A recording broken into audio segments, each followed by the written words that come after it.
ये प्रेम है क्या जो अयाचित है, जिसमें कामना नहीं रहती, अपेक्षाएं नहीं रहती।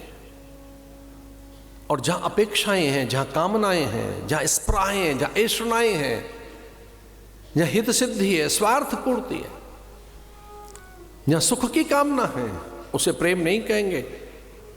इसे सारी गोपांगनाओं को घेर कर राधा ने कहा कि बहुत दिन से ये कुछ कहना चाहते हैं, पूछे क्या कहना चाहते हैं। तो चंद्रावली ने कहा कि मैं कुछ कहना चाहती थी। क्या? तो उन्होंने कहा मैं ये कहना चाहती थी कि कृष्ण मेरा है। तो इस सबके सामने मुझे बात कहनी थी। राधा से उसने कहा सबको बुलाओ, जो हैं सब, ग्वाल बाल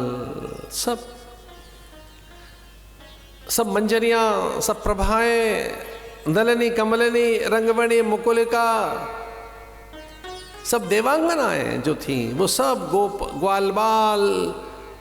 तो राधा ने कहा बैठो बैठो, ये चंद्रावली कुछ कहना चाहती है।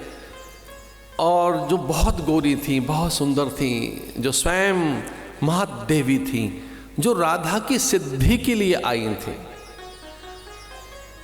शिष्य से ही तो गुरु की सिद्धि होगी, भक्त ही तो बताएगा ये भगवान है।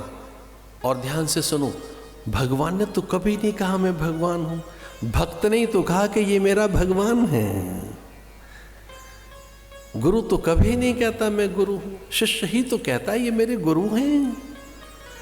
कोई शिष्य हो तभी तो गुरु कहलाओगे, जब चेले ही नहीं है तो गुरु क्या है आप? तो आपकी गुरुता के लिए कोई शिष्य हो, आपकी भगवत्ता और विराटता के लिए कोई भक्त हो। तो सबको घेर कर बैठ गई राधा और पूछा ये चंद्रावली क्या कहती है, सुनो इसकी। और वो बहुत सुंदर श्रेष्ठ जयी मन की ऐसी मनोजया, जिन्होंने मन ही जीत लिया था, कामजया, जिनके पास कोई लौकिक कामना ही नहीं थी। उन्होंने कहा मेरा मन है कुछ कहने का, अब बोलो। तो चंद्रावली कहने लगी मैं कहना चाहती थी कि माधव मेरा है, कृष्ण मेरा है। एक मौन सा छा गया। फिर किसी गोपांग ने कहा कि राधा आप क्या कहना चाहेंगी अब? उन्होंने कहा चंद्रावली कहती है कि माधव मेरा है, पर मैं कहना चाहती हूं कि मैं माधव की हूं।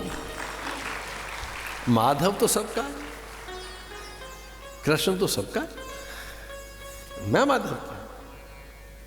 गुरु केवल मेरा है, ये क्या स्टैंप कर रहे हो भाई? गुरु तो सबके, गुरु मेरा ही है, माधव मेरा ही है, ये मत बोलो। हम गुरु के हैं, हम भगवान के हैं। वे राधा की सिद्धि चाहते थे कि राधा का मौन भंग हो, क्योंकि प्राय जो सिद्ध पुरुष होते हैं उनमें मौन रहता है। गुरु का जो पहला जो लक्षण बताया, ये भी आपको बहुत अच्छा लगेगा सुनकर, कि गुरु का जो पहला लक्षण है वो मौन है। गुरु मौन रहते हैं। गुरोस्तु मौनम व्याख्यानम शिष्यास्तु छिन्न संशया।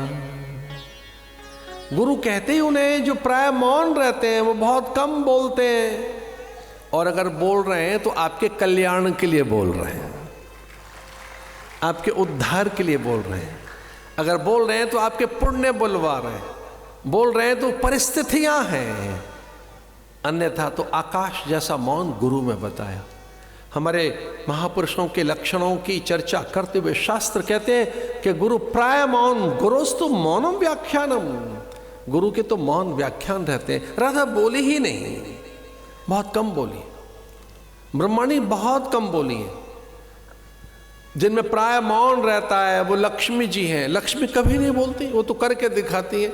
जैसे आएंगी आपकी जीवन में रौनक आ जाएगी।